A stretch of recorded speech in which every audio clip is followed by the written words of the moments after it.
Bonjour à toutes, bonjour à tous, bienvenue dans l'émission Comme toujours, vous le savez, comme toujours, c'est une émission qui est consacrée au patrimoine vivant, au patrimoine immatériel, les savoir-faire d'hier et d'aujourd'hui. Aujourd'hui, mesdames et messieurs, nous allons parler poterie, mais poterie Lutron, la poterie d'irrigation en terre cuite. Ah mon ami potier, n'es-tu donc jamais fatigué? Oh que non, la maison Lutron, nos potiers ne sont jamais fatigués à tant tourner, car ce projet, ce savoir-faire écologique et salutaire, ils l'ont tourné dans leur tête pendant des années. Argile de leurs 10 doigts, pour travailler l'argile, ils façonnent, ils pétrissent, ils caressent la terre, le geste beau, le cœur grand. Ils mettent l'humain et la préservation de la planète au bout de leurs mains et donnent vie à des poteries d'irrigation. C'est du précieux, du pratique, de l'éthique et de l'écologique. Arroser avec Oya, c'est plus efficace. Mais qu'est-ce que les Oya? Quel est leur fonctionnement? Quelle est l'histoire? Et quelles sont les signatures et les valeurs de la maison Lutron? Quel est le parcours de nos invités? Autant de questions que nous allons leur poser.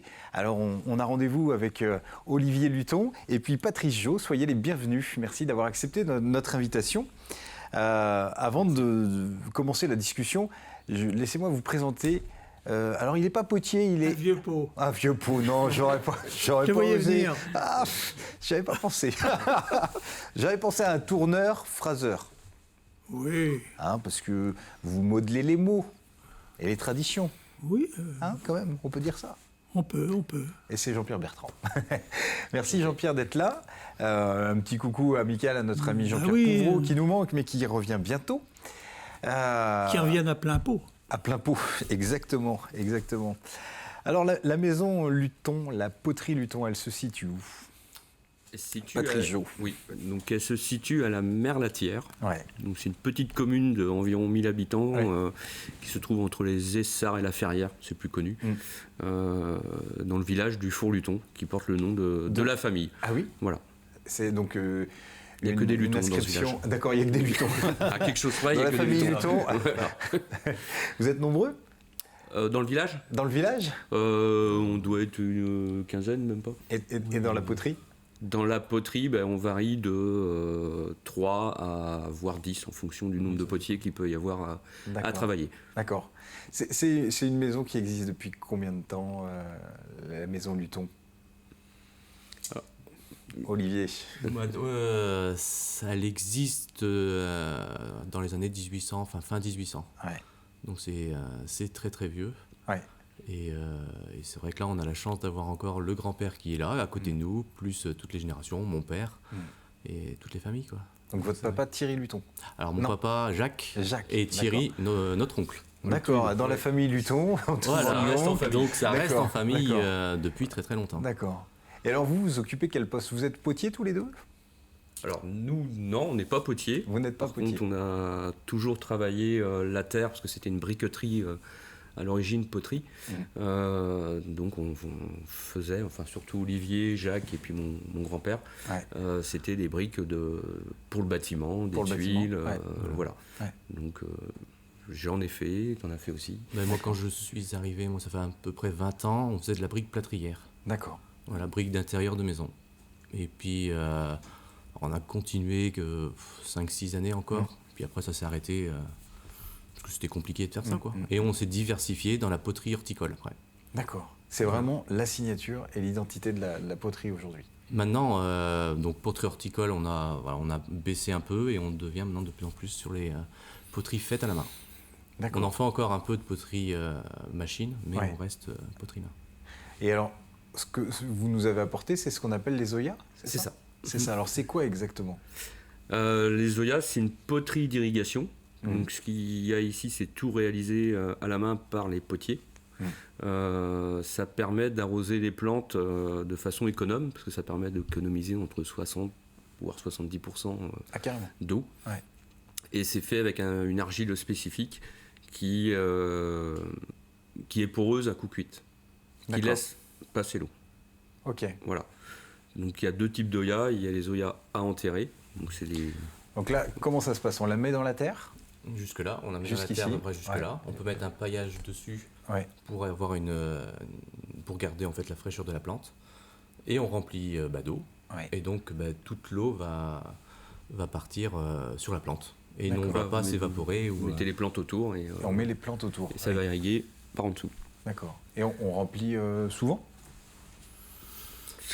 Ça dépend. Ça dépend de la saison, Ouais. ça dépend des plantes. Ça dépend de la saison, ça dépend des plantes, ça dépend du temps. Ouais. Ça dépend du terrain. Voilà, terrain, ça bien peut sûr. durer en fonction, ça peut durer plus d'une semaine. D'accord, Ces ouais. deux-là, quoi. Ouais. Où il n'y a pas forcément besoin de les remplir. Ouais. Donc après, on met les plantes autour. Ça permet une économie d'eau. Ça permet aussi la pousse des mauvaises herbes, parce que comme on n'arrose pas par le dessus. Ah oui, Voilà. ouais, c'est plus Je dis efficace. pas- non ça évite, hein. Ouais. Ça l'empêche pas. Ça l'empêche hein, pas, quand même. Ok. voilà. Ouais. Et ça évite le stress au niveau des plantes. Il faut pas arroser les Oui, feuilles. oui, et oui, voilà. oui. Donc cela, c'est plus pour les jardins Mm. ou les petites jardinières. Mm.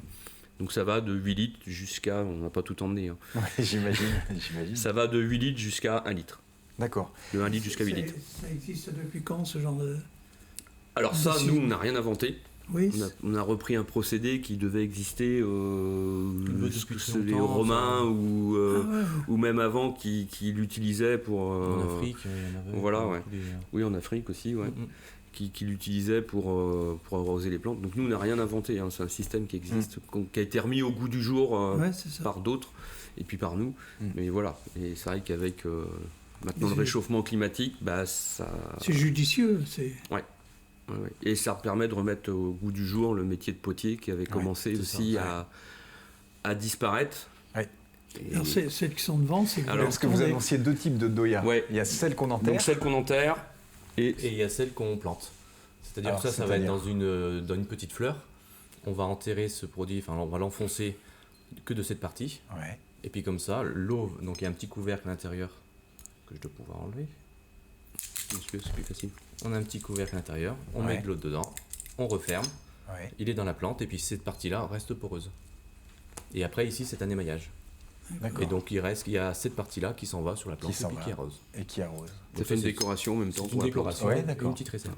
Donc il y a deux tailles. Oui c'est ça. Ça, c'est les mini et puis les En médiums. intérieur comme en extérieur. C'est plus fait pour l'intérieur. Là, c'est pour- ouais. L'extérieur au printemps-été. Ouais. En hiver, faut les quand même. Ouais, vaut mieux. Faut mieux les retrouver. Oui, parce qu'il y a un aspect décoratif aussi. Oui, tout à Ouais, fait. Ouais. ouais. C'est un bijou pour les plantes, comme Ouais, disent certains clients. ouais. Et ça, c'est des valeurs que vous portez quant à la préservation de la nature. Vous parliez de l'eau comme une ressource dont il faut prendre soin. Ça fait partie des valeurs aussi qui vous ont animé Ça fait partie des valeurs qui nous ont animés, entre autres. Ouais. Je dirais la première, c'était remettre au goût du jour La poterie. Ouais. le travail de la terre, parce qu'on a toujours travaillé la terre, donc de différentes façons. Et c'est vrai qu'on parle tellement de réchauffement climatique que si on peut apporter à notre niveau complètement pierre à l'édifice. une contribution, une pierre à l'édifice, bon, tant mieux. Ouais. Voilà. Et c'est vraiment la production majeure au niveau de la poterie du thon, c'est Zoya, ou alors vous proposez aussi d'autres types de produits? Alors, C'est la production majeure, c'est ce qui occupe le plus de temps et d'énergie. Mais après, on essaye de se diversifier. Comme là, il y a Un nichoir. un mangeoir Un à mangeoir, oiseaux. pardon. Ouais. On essaye de se diversifier dans d'autres poteries et d'autres produits, oui. Ouais. Toujours en lien avec le jardin Non, Oui. pas forcément. Si. pour l'instant, oui. C'est En de lien la- avec le jardin, mais il y a d'autres produits comme les pots à spectacle, il y a d'autres Oui, produits les qui sont à pots à côté, spectacle. des pots à spectacle. On travaille avec une compagnie de spectacle, compagnie Carabosse, Oui, ouais. qui qui fait de l'illumination, voilà, des c'est ça. artificiers. Et donc les pots viennent de chez nous. D'accord. Voilà. Ouais. Donc Ok. il n'y a pas que Il y a- le côté ouais, jardin. Il n'y a pas que le côté jardin, il y a le côté court. Voilà, c'est ça.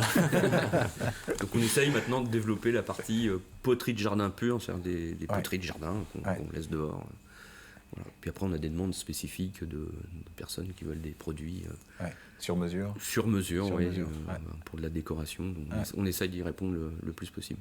Et là, vos clients sont des professionnels de l'horticulture ou alors ça peut être un particulier, vous avez tout type de clients? Alors, on a tout type de clients, parce qu'on a un site internet où on peut commander dessus, on a différents marketplaces où les gens peuvent commander dessus, donc c'est plutôt les particuliers ou des fleuristes, voilà. Et on travaille également avec beaucoup de jardineries qui, eux, font des commandes en direct, donc sur des quantités beaucoup plus importantes, donc sur toute la France, en Belgique, en Suisse. et les pays francophones, parce que bon, pour l'instant, voilà, on n'a pas des fois la barrière de la langue, mais voilà. Of course. Donc le but, c'est d'essayer de se développer en dehors des pays francophones. Ça veut dire que vous êtes unique en France, ou alors il y a d'autres poteries qui proposent ce type de produit? Alors, on devrait dire qu'on est unique, mais mais oui, non, on n'est vous pas. êtes Non, on n'est pas unique. Non, Il y en a d'autres qui proposent. mais votre marché, en tout cas, c'est Mais il y a de la Vendée. place pour tout le monde, c'est vrai, et voilà. Et je pense que.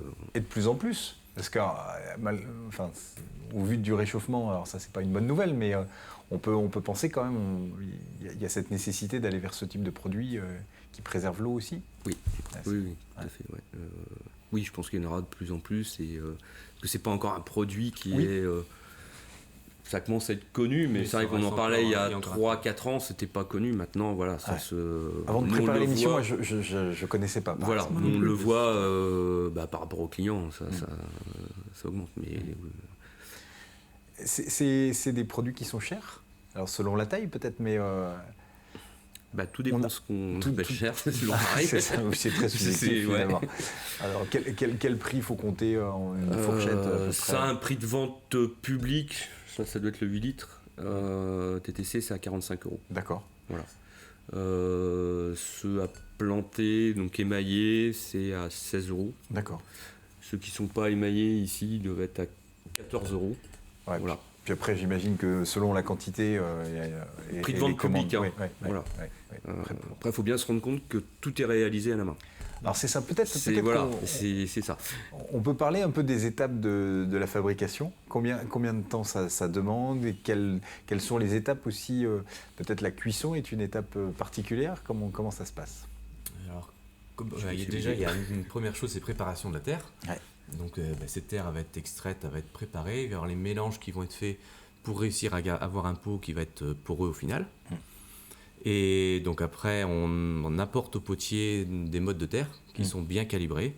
Et donc le potier, lui, fait tout à la main, la forme du pot. Et donc ensuite, il y a une partie séchage. Et donc nous, on sèche à l'air libre. Donc on a un grand entrepôt qui permet de sécher à l'air libre. Et ensuite, tout est mis dans un four. Donc nous, on a le four électrique. Ok. Qui permet en fait d'avoir une température vraiment très homogène pour tous les produits. Et on cuit à 1020 degrés. D'accord. Et c'est une phase délicate, ça, la cuisson, ou... C'est une phase, oui, où le produit, il faut qu'il soit bien sec, il ne faut pas brusquer il faut faire attention à cette partie-là. Et après, bien sûr, il y a le défournement pour pouvoir après avoir la partie emballage. Ouais. Et puis pour celui-là, on va rajouter la partie émaillage. Ouais, c'est ça. Donc il y a une une deuxième étape après cuisson. En fait, ils sont comme ça au départ. Au départ, ils sortent comme ça. Au départ, ils sortent comme ça. Et alors, première cuisson, c'est comme ça. Comment se fait la métamorphose? Eh ben, on les trempe dans un bain d'émail. D'accord. Voilà, on va dire ça tout simplement. On trempe, et puis on les met debout dans le four. Ouais. Et on recuit une deuxième fois. Pendant combien de temps? Là, ça va un peu plus vite, parce que le produit a moins besoin de... Donc on est... celui-là, on est sur 10 heures à peu près de cuisson, sans parler de séchage. Et celui-là, on va être sur 6 heures, on arrive à cuire. 6 heures, d'accord. Je vous propose qu'on marque une pause et on va s'intéresser à la chronique de Jean-Pierre Bertrand de Bouche à Oreille. La poterie, j'imagine que vous avez des archives sonores et visuelles, photographiques en stock du côté d'Art Expo. Oui, alors évidemment, la poterie a une place première dans l'histoire, puisque c'était ce qui pouvait être produit localement. Donc pratiquement tous les ustensiles ménagers qui n'allaient pas au feu, encore qu'une partie allait au feu, étaient forcément en terre. Ouais. Bon, je suis étonné qu'il n'y ait pas un pot à mojettes. Non, mais il y a de quoi faire pousser la mojette. Bon. Mais ils prennent la phase avant, ils font pousser la mojette. Ouais. Ah. Oui, donc toutes les familles avaient plusieurs récipients en terre. Ça, c'est évident. Alors, toutes sortes de formes et d'orientations, parce que tous les produits laitiers pour faire monter la crème, etc., tout ça, c'était en terre. Hein, et la conservation du beurre dans des pots encore en terre, c'est-à-dire c'est omniprésent dans la société, dans la terre. Et jusqu'à l'arrivée du plastique, j'allais dire, à part les métaux pour les casseroles et des choses comme ça, mais c'était la terre qui était l'ustensile ménager Trouvé premier. dans les cuisines. Et donc il y avait des potiers quasiment, pas toutes les communes, mais presque. Quand il n'y en avait pas plusieurs par commune. Je vois sur le secteur de Chaland, il y avait vraiment une industrie aussi. Et la brique, c'est, dont vous parliez tout à l'heure, la brique de cloison, c'est quand même un phénomène qui a fait un petit temps dans l'histoire, hein, parce que le cloisonnement est quand même relativement récent. Et puis c'est vrai qu'après, le placo est venu concurrencer votre production. Alors, comme il y a effectivement beaucoup de potiers poteries, et de briquetiers, parce que ça aussi, et de tuiliers. Il y avait des tuiliers aussi. J'ai choisi un passage de M. René Bécaud, qui habitait le Tablier, donc pas loin d'ici, Pas très loin, ouais. Saint-Florent, qui nous parle de l'extraction de la terre par elle-même. Et j'ai préféré prendre ça parce que je me suis dit, on est vraiment dans une autre époque, parce que tout est manuel, et en fait, c'est pas vieux, c'est dans les années 50. Voilà, M. Bécaud. On écoute. Et vous occupiez aussi de la terre? Mais c'est moi qui ai préparé la terre. Alors, Préparé la terre. alors, il y a la terre. Ah ben, il fallait d'abord l'extraire de la carrière. Hein, Alors, la carrière, elle se trouvait à où? Chaillé. Chaillé. À Chaillé. Alors, on allait avec la prairie, puis la remorque. On était 3.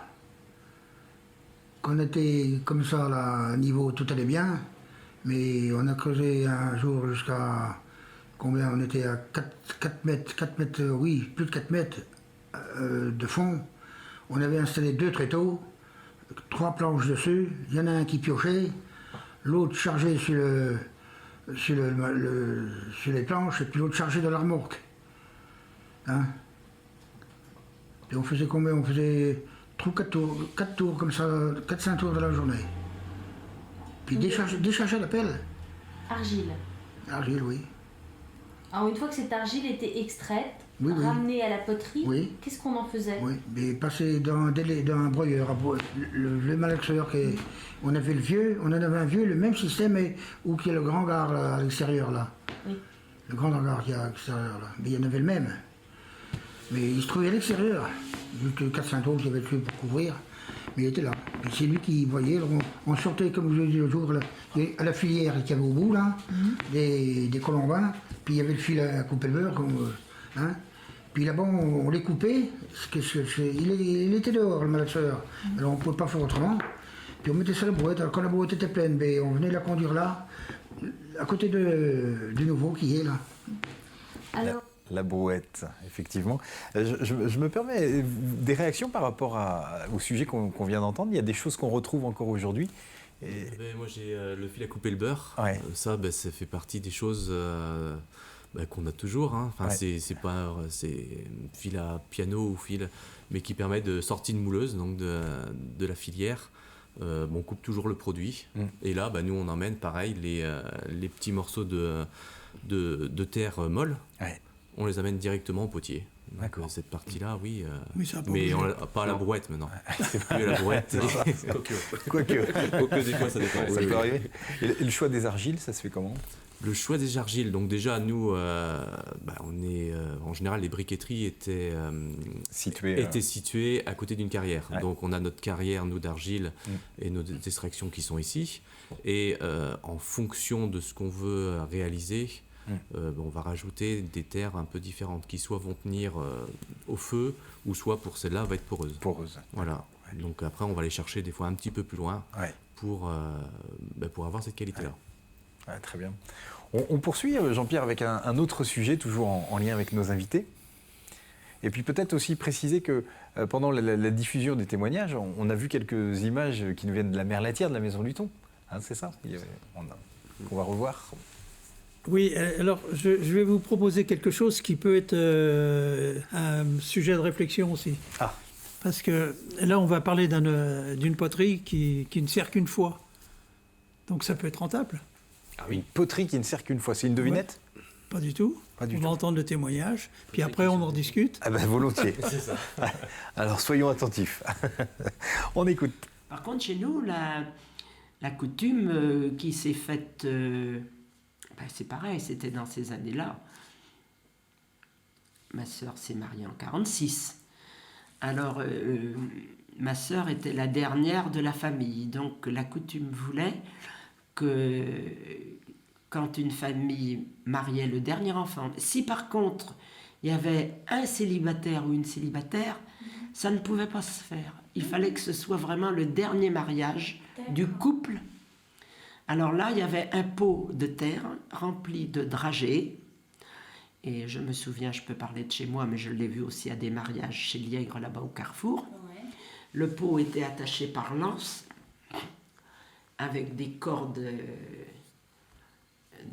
qui traversaient la route, dans les moments où il n'y avait pas beaucoup de circulation. Et puis alors avec une perche, le père et la mère tapaient sur le pot jusqu'à ce que le pot casse et que les bonbons se répandent. Et les invités du mariage ramassaient les dragées. Les gamins étaient les plus enragés pour les ramasser, bien sûr. Oui. Mais ça avait lieu devant la salle où... C'est donc ça, la poterie qui n'a Mais qu'un oui. usage. Et- Vous connaissiez? Oui. Ouais. Oui, parce que moi je l'ai fait. Ah oui. Ah, moi je l'ai pas Ouais. fait, ça. Enfin, mes parents l'ont fait. Ouais. Bah oui, Enfin, mes beaux-parents. Ouais. ça se faisait encore il y a une trentaine d'années. C'est quoi? C'est un Casser rituel? le pot. Casser le pot. Alors c'est un des rituels du mariage Mm.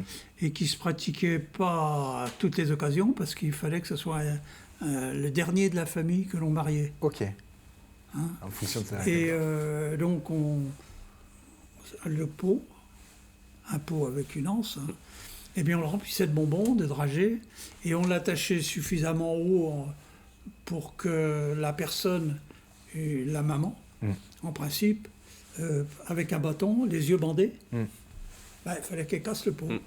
Et donc, ça a une signification quand même. Casser le pot, c'est faire dire aussi à la maman qu'elle n'aura plus d'enfant. C'est ça. Ah oui, Donc, symboliquement. voilà. Bah oui, elle a fini son rôle de mère. Ouais. Et donc on cassait le pot, puis tous les gamins, tout le monde ramassait les bonbons. C'est la piñata et traditionnelle voilà. vendéenne. Et donc je me suis dit, peut-être que c'est l'occasion de recréer ce pot avec des bonbons dedans, des dragées, et puis pot des noces. Alors là, Jean-Pierre Bertrand, vous êtes en train de passer commande, c'est ça? Non, mais c'est une suggestion. Voilà, je me dis... Des pressions de com, des... J'ai vu dans une noce, et il y a 20 ans, où ils n'avaient pas attaché le pot, mais ils avaient mis le pot sur le parquet du lieu de noces, et la maman, avec une boule en bois, elle devait casser le pot. Voilà, donc...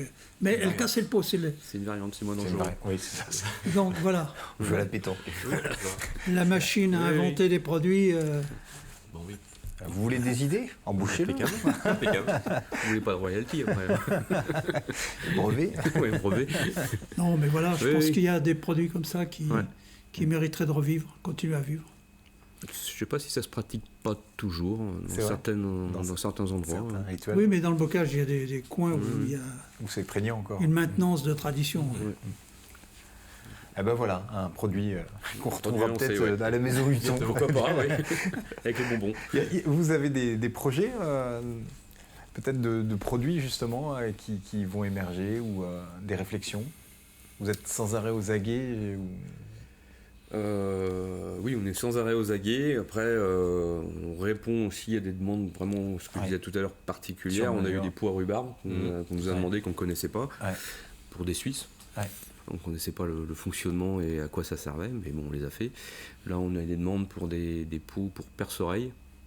D'accord. Voilà, c'est des pots enroulés, forme de cône, qui mettent ça sur des piquets avec de la paille à l'intérieur pour faire venir les perce-oreilles. D'accord. Pour le jardin, parce que ça doit combattre un certain parasite, je pense, les perce-oreilles. Donc après, c'est plus les gens qui nous demandent et on essaye de répondre à la répondre à la demande. des composteurs de balcon. Voilà. Après, il faut voir la faisabilité, le temps passé. Oui, c'est ça. Ce qu'on disait Et tout à moi, l'heure, le coût. j'imagine mon petit pot avec des bonbons dessus, Avec des et le pot de la mariée. Voilà. Ou le pot à mojettes. C'est ça. Oui, les idées manquent pas. Après, il faut les réaliser. C'est comme C'est les ça. mangeoires, c'est Ouais, comme les poteries de jardin. Essayer de trouver une gamme qui plaise, qui puisse après. Je pense que pour les touristes, un pot à mojettes avec de la mojette dedans, de la vraie. Ouais. Et puis la recette. C'est mieux. Pour le touriste, et Ouais. même faire un cadeau, ça peut être sympa. Ouais. Comme le pot de la mariée avec des bonbons. Avec des bonbons. Moi, j'y Il va crois. développer ça y est. l'entreprise. Oui, mais j'y crois en plus. Ouais, je vous laisse vous connecter. Donc on vous viendrez retrouve faire un tour. prochainement à la Merletière. C'est pas trop loin. En tout cas, merci beaucoup de votre venue dans l'émission. Et puis vous reportez avec des idées, donc c'est parfait. Super. La boucle est On a fait de bouclée. venir. Merci à vous. Merci Jean-Pierre. Ah ben, y a pas Et de puis quoi. on va se dire à bientôt. À bientôt. Et ben voilà, À bientôt. à bientôt. Merci à vous.